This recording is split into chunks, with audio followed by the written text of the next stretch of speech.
Hello बच्चों। आज हम लोग क्लास 7 का अपना पहला लेक्चर चालू करने जा रहे हैं। पहले चैप्टर का नाम है इन्वायरमेंट। इन्वायरमेंट मीन्स पर्यावरण। पर्यावरण मतलब इन्वायरमेंट ऐसा नहीं है कि सिर्फ जोग्राफी में ही होता है। हम लोग अपने आसपास को भी इन्वायरमेंट कहते हैं। कैसे? हमारे आसपास जो भी चीज़ है, फॉर एग्जांपल टेबल, चेयर, हम किस वर्क कल्चर में काम करते हैं, उन सब को ही हम एक इन्वायरमेंट कहते हैं। जैसे इसका सिंपल सा हम लोग ये कह सकते हैं कि हम लोग एक रूम में बैठे हैं। हमारे रूम में क्या कहते हैं, बेड है, फैन चल रहा है, कंप्यूटर है, लैपटॉप है, वर्क कर रहे हैं, तो वो एक वर्किंग कल्चर का एक इन्वायरमेंट हो सकता है। रेस्ट करने का एक इन्वायरमेंट हो सकता है। वैसे ही हमारे लिए एक नेचर में भी इन्वायरमेंट होता है। उसको हम लोग क्या कहते हैं? पर्यावरण। इसको हम लोग ऐसे कह सकते हैं, एवरीथिंग दैट सराउंड अस, मतलब हमारे चारों ओर जो भी चीज़ है उसको हम लोग इन्वायरमेंट कहते हैं। या दूसरे शब्दों में बात करें तो organism that surround with other organism, people, things and nature, the whole surrounding is called environment. मतलब कोई एक ऑर्गेनिज्म है, फॉर एग्जाम्पल एक जंगल में एक शेर है, तो उसके सराउंडिंग में क्या क्या चीज़ें हो सकती है? दूसरे शेर हो सकते हैं, दूसरे भालू हो सकते हैं, जंगल हो सकता है, पानी हो सकता है, हवा हो सकती है। मतलब वो शेर चारों ओर अपने इन चीज़ों से घिरा हुआ है। तो इन्वायरमेंट क्या होगी? ये चीज़ें जो चारों ओर घिरी हुई है उस ऑर्गेनिज्म के लिए, वो उसकी इन्वायरमेंट कहलाएगी। इन्वायरमेंट एक होता है ह्यूमन इन्वायरमेंट। नेचुरल इन्वायरमेंट का मतलब क्या हुआ? जो प्रकृति ने दिया है, पहले से प्रकृति में है, हमें उसे बनाने की ज़रूरत नहीं पड़ी है। तो नेचुरल इन्वायरमेंट में क्या क्या चीज़ें आ जाएंगी? हम लोग अपने ऐसे जो देख सकते हैं, पहला तो आता है लिथोस्फेयर।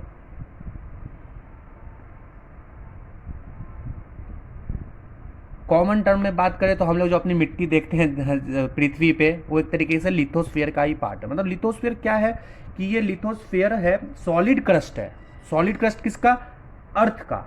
अर्थ का जो सॉलिड क्रस्ट है,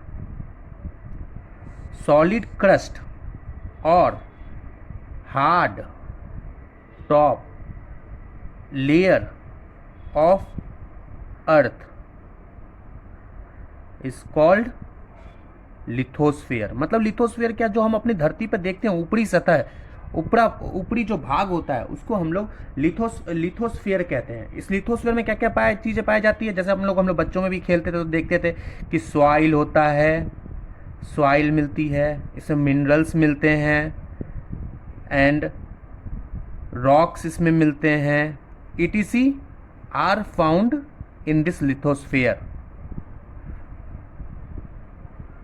are found in this lithosphere. और तो अपने लोगों ने देखा होगा लिथोस्फीयर ही मेन पार्ट है।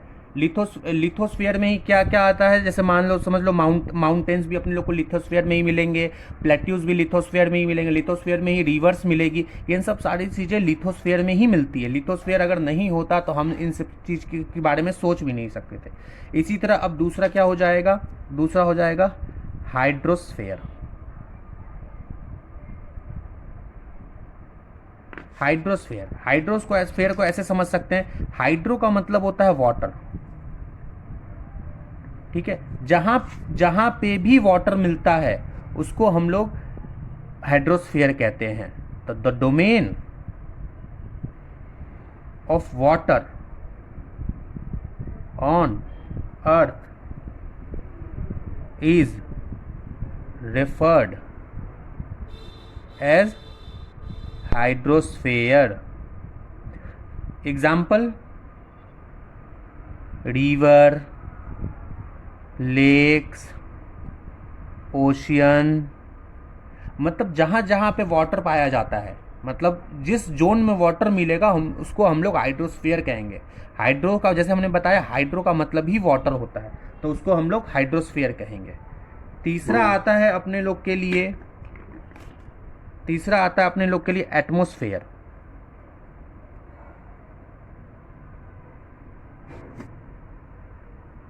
एटमोस्फेयर आता है। एटमोस्फेयर में क्या होता है? जो थिन एयर अपने लोग के पास सराउंडिंग होता है, जो थिन एयर पाई जाती है, उसको हम लोग एटमोस्फियर कहते हैं।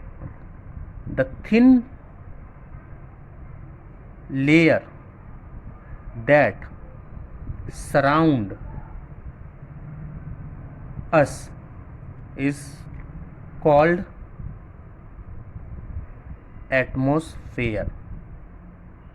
मतलब जो भी एटमॉस्फेयर में जो थिन लेयर्स ऑफ गैसेस होती हैं, ठीक है, हमारे चारों ओर, जैसे उसमें कार्बन डाइऑक्साइड मिलता है, ऑक्सीजन मिलता है। हम लोग कहते हैं ना कि हम ऑक्सीजन कहाँ से लेते हैं, तो हम बोलते हैं हवा से लेते हैं। तो जो हमारे आसपास में जो भी हवा होती है, जो थिन पतली लेयर होती है वो पूरे अर्थ के कंपैरिजन में, तो उसको हम लोग एटमॉस्फेयर कहते हैं। और ये एटमॉस्फेयर क्यों टिका रहता है, ये ऊपर उड़ क्यों नहीं जाता है? क्योंकि हम लोग पढ़े हुए, हम लोग अगर हल्का हमें पता होगा तो एक ग्रेविटेशनल फोर्स नाम की चीज़ होती है।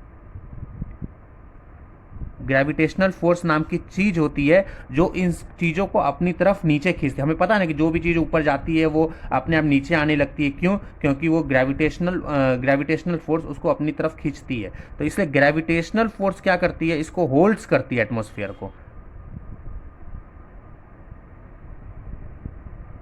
मतलब वो अपनी तरफ खींचती है। इस तरीके से वो एटमॉस्फेयर जो वो आता है वो नीचे ही बना रहता है, वो अर्थ को छोड़ता नहीं है। इसलिए हमारे लिए एक तरीके का ये लाइफ लाइन है। अब एटमॉस्फेयर का काम क्या है? एटमॉस्फेयर हमें सिर्फ गैस ही नहीं प्रोवाइड कराता, वो उसमें से हमें ऑक्सीजन ही नहीं मिलता। एटमॉस्फेयर हमें हार्मफुल रेजेस से भी बचाता है। हमने जैसे आपने सुना होगा ओजोन लेयर, हम जानते हैं ना, ओजोन लेयर, ओजोन हमें डैमेज कर सकता है। हमारे ऊपर में एक ओजोन लेयर पाया जाता है जो हमें यूवी रेस से बचाता है। वो किसका पार्ट है? वो एक एटमॉस्फेयर का ही पार्ट है। तो एटमॉस्फेयर का अगर कोई हमें फंक्शन पूछ ले, फंक्शन ऑफ एटमॉस्फेयर, या इसको हम बेहतर तरीके से कह सकते हैं कि बेनिफिट क्या है, तो सबसे बड़ा बेनिफिट तो यही है कि हमें इट प्रोटेक्ट, ये हमें बचाता है। ये मैं वर्ड्स हार्ड नहीं लिख रहा, मैं सिंपल वर्ड्स लिख रहा हूं। आप इसको हिंदी में समझ के भी आराम से इसको इंग्लिश में कन्वर्ट कर सकते हैं। It protects us from harmful UV rays. ये कहां से आती है? That comes from sun. देखो ये छोटी छोटी चीजें हैं ना, आपको नंबर दिलाने में बहुत मदद करेगी अपने क्लास में। फिर ये it contain carbon dioxide, oxygen, water vapour, dust particles, which helps the organism to survive on earth। मतलब क्या? एटमॉस्फेयर में हमें carbon dioxide, oxygen, water vapour, dust particles और भी सारी गैसेस जैसे नाइट्रोजन, इन सब का कुछ ना कुछ रोल है अपनी जगह। तो ये कहाँ पाई जाती है? ये पाई जाती है अपने लोगों को जैसे पता है एटमॉस्फेयर में, तो इसका भी ये एटमॉस्फेयर ही में तो पाई जाती है। और इसी के कारण तो आज हम सर्वाइव है। जैसे ऑक्सीजन हमें जिंदा रहने के लिए, सांस लेने में मदद करता है। कार्बन डाइऑक्साइड फोटोसिंथेसिस में यूज होता है। वाटर वेपर भाप बन के जो बादल, प्रेसिपिटेशन होती है, रेनफॉल होती है, उसके लिए ज़रूरत है। डस्ट पार्टिकल्स आगे आप लोग पढ़ोगे बाद में, उसमें आपको कंडेंसेशन के लिए चाहिए होता है। जब मैं आगे जाऊंगा तो आपको ये कंडेंसेशन का मतलब भी समझाऊंगा। तो समझ लो कि एटमॉस्फेयर का कितना रोल है। अभी तो आप लोग 7th क्लास में, तो ये मैं आपको छोटे में समझा रहा हूँ। आप जैसे जैसे बड़े क्लास में जाओगे तो ये और बढ़ता जाएगा। अब इन सबको मिला के एक चीज़ बनती है बायोस्फेयर। बायोस्फेयर देखो, बायोस्फीयर का मतलब आपको वर्ड से ही समझ जाना चाहिए। बायो मतलब होता है living beings, living beings. Sphere मतलब एरिया। मतलब क्या? वह एरिया जहां लिविंग बींग्स पाए जाते हों। अब इसको अपने लोग ऐसे तो नहीं लिख सकते। बताओ लिविंग बींग्स कहाँ मिलेगी? जहां एटमॉस्फेयर मिलेगा, जहां हाइड्रोस्फेयर मिलेगा, जहाँ लिथोस्फेयर मिलेगा, मतलब जहाँ सॉइल मिलेगी, जहाँ आप लोग कल्टीवेशन कर सकते हो, जहाँ पानी हो, जहाँ ये गैसेस हो, इन सब चीज़ों को मिला के हम लोग बायोस्फीयर कहते हैं। तो इसको कैसे डिफाइन करेंगे? It is a narrow zone. Narrow मतलब छोटा सा, पूरे पृथ्वी पे छोटा सा ही जोन तो है। It is a narrow zone where land, water and air interact with each other. मतलब एक नैरो जोन एक छोटा सा जोन है, मतलब पृथ्वी इतनी बड़ी है, हर जगह तो लोग नहीं रहते हैं, सिर्फ छोटी सी नीचे लिथोस्फीयर में ही हम लोग रहते हैं, तो इसलिए एक नैरो जोन है। नैरो लिखने से फायदा ही है अपने लोग को। नैरो जोन है जहां कहाँ लैंड मिलता हो, वाटर मिलता हो और एयर मिलता हो, जहाँ तीनों एक साथ इंटरेक्ट करते हो। देखो आज अपने लोग धरती कहाँ पे रहते हैं, जहाँ अपने लोग को वाटर मिल रहा है, वहाँ पे एयर भी है और लैंड भी है, जो हमें सफिशिएंट जीने के लिए मदद करता है। तो अपने ऐसे भी बना सकते हैं, मान लो ये लैंड है, ये वाटर है, ये एटमॉस्फेयर है, ये मान लो हम इसको ए लिख देते हैं, इसको एल लिख देते हैं, इसको वाटर लिख देते हैं। तो ये जो जोन है, इस जोन को हम लोग बायोस्फीयर कहेंगे। तो ये छोटा सा ही जोन हो गया, ठीक है। ये हो गया हमारे नेचुरल कंपोनेंट। अब एक टर्म आता है इसमें, ecosystem.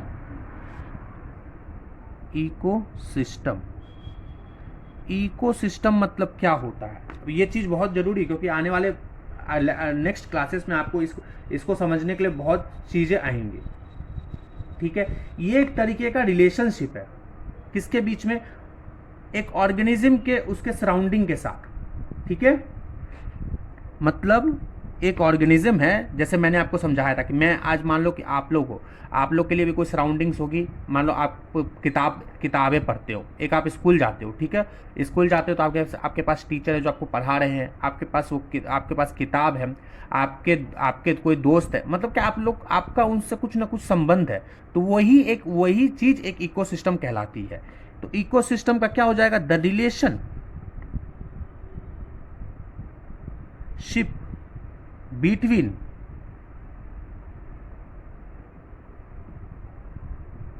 organism and its surrounding is called ecosystem। Ecosystem कोई सा भी हो सकता है। एग्जाम्पल कैसे दें? Forest ecosystem. अब कैसे समझेंगे फॉरेस्ट इकोसिस्टम का मतलब? फॉरेस्ट इकोसिस्टम में क्या क्या आ जाएंगे? ट्रीज है, एनिमल्स हैं, कभी कभी क्या कहते हैं, लोग घूमने भी जाते हैं, मतलब जैसे कि नेचर सफारी पार्क्स होते हैं, तो वो एक इकोसिस्टम बनाता है। ओशियन भी एक टाइप का इकोसिस्टम है। क्यों? क्योंकि वहाँ ऑर्गेनिज्म पाए जाते हैं, उसी से वो फूड लेते हैं, वहाँ पे लाइट्स पहुँचती है सूरज से, वो अपना खाना बनाते हैं, बड़ी बड़ी मछलियाँ पाई जाती, मतलब सब एक दूसरे से रिलेटेड है। मान लो कि एक दूसरे से रिलेटेड नहीं होंगे तो वो चलेगा ही नहीं। अब लैंड इकोसिस्टम ले लो। लैंड इकोसिस्टम पे क्या, जैसे हम किस पे डिपेंडेंट है? फूड पे। फूड कहाँ से आता है? क्रॉप जो हम लोग उपजाते हैं, कल्टीवेट करते हैं, वो खाते हैं। उसके बाद हम लोग ट्रैवल करते हैं, ट्रेन पकड़ते हैं, मतलब इन सब चीज़ों पे हम डिपेंडेंट हैं। हम लोग का रिलेशनशिप है एक दूसरे से, ना वो हमारे बिना नहीं, हम उनके बिना नहीं। तो ये जो रिलेशनशिप ही है, उसी को हम लोग इकोसिस्टम कहते हैं। ये सब हो गया हमारे नेचुरल इकोसिस्टम। अब आता है दूसरा पार्ट, जिसको हम लोग कहते हैं ह्यूमन इकोसिस्टम, ह्यूमन इन्वायरमेंट। हम लोग अभी हम लोग इन्वायरमेंट के टाइप पढ़ रहे थे, जिसमें हमने पढ़ा था नेचुरल। अब है ह्यूमन इन्वायरमेंट। अब आपको नाम से ही पता चल रहा होगा कि ये किसने बनाए होंगे? ह्यूमन ने बनाए होंगे। एक्चुअली जैसे जैसे साइंटिफिक टेक्नोलॉजी आती गई, वैसे वैसे ह्यूमन ने क्या करने लग गए? वो चेंज करने लग गए इन्वायरमेंट को, क्लाइमेट को चेंज करने लग गए, मतलब वो अपने अकॉर्डिंग उस चीज़ को ढालने लग गए। पहले गाड़ी नहीं थी तो उन लोगों ने चक्का बनाया, व्हील बनाई, व्हील से फिर उन लोगों ने क्या कहते हैं, बुलक कार्ट बनाया, बुलक कार्ट से फिर गाड़ियाँ बनाई, गाड़ियाँ से आज देख लो ट्रेन, एरोप्लेन, सब कुछ बन गया, ठीक है। वह तो उन्होंने क्या किया? उस चीज़ को चेंज लेके आए। फिर क्या किया? उनके पास शहर अर्बनाइजेशन हो रहा था, अपने लोग पता है शहरीकरण हो रहा था, बहुत लोगों के पास जंगल नहीं बचे थे, जंगल काटे जा रहे थे। तो उन्होंने क्या किया कि वो पार्क बनाए। तो पार्क क्या है? एक तरीके का ह्यूमन इन्वायरमेंट है। फिर हमें रिक्वायरमेंट थी चीज़ों की, खाने की, पीने की, फिर आयरन चाहिए था, हमें लोहा चाहिए था दूसरे इक्विपमेंट्स बनाने के लिए, तो उन्होंने इंडस्ट्री लेके आए। वो हमें ट्रैवल करने के लिए क्या चाहिए था? ट्रांसपोर्ट चाहिए था, तो वो ट्रांसपोर्ट लेके आए। ह्यूमन इन्वायरमेंट है क्या? नथिंग। जो हम लोगों ने बनाया है, ह्यूमन इंड्यूस्ड है वो, ह्यूमन इंड्यूस्ड, मतलब ह्यूमन ने इंड्यूस किया है उसको, ह्यूमन क्रिएटेड। ह्यूमन ने बनाया है अकॉर्डिंग टू देयर नीड्स, अपने अकॉर्डिंग के नीड्स के अकॉर्डिंग बनाया आपने, उसी को हम लोग ह्यूमन इन्वायरमेंट कहते हैं। मतलब ह्यूमन इंड्यूस्ड किया, ह्यूमन क्या, और human created according to their needs. Example हम लोग क्या दे सकते हैं, सिंपल, ट्रांसपोर्टेशन, ठीक है। कैसे, अब देखो हमने क्या कहा था, एवरीथिंग दैट सराउंड अस, जो हमारे चारों ओर है, हमारे चारों ओर तो हवा भी है, देखो जैसे हमने ऊपर देखा एटमॉस्फेयर, वो भी एक इन्वायरमेंट था। फिर हमारे चारों ओर क्या कहते हैं, ट्रांसपोर्ट है, ट्रेन है, वो भी एक इन्वायरमेंट है। शब्द ही पहला ही जो मैंने लाइन समझाया था, एवरीथिंग दैट सराउंड अस, एक छोटी से छोटी एक चींटी भी घूम रही है हमारे ओर, तो वो भी एक इन्वायरमेंट है। तो वैसे ट्रांसपोर्ट है हमारे ओर, इंडस्ट्रीज है, ये सब किसने बनाया है, ये सब नेचर ने नहीं दिया है, ये सब इंसान ने बनाया, इसीलिए इसको हम लोग ह्यूमन इन्वायरमेंट में कैटेगराइज करते हैं। पार्क्स हो गए, ठीक है। और आप क्या दे सकते हो, आप सोचो कि ह्यूमन इन्वायरमेंट क्या क्या हो सकता है। ये मैंने 3 एग्जाम्पल दी, और अब आपका काम है कि आप 4-5 एग्जाम्पल खुद से लिखें, ठीक है। और भी आपको कोई प्रॉब्लम हो तो आप नीचे कमेंट्स करके हमें बता सकते हैं। Thank you.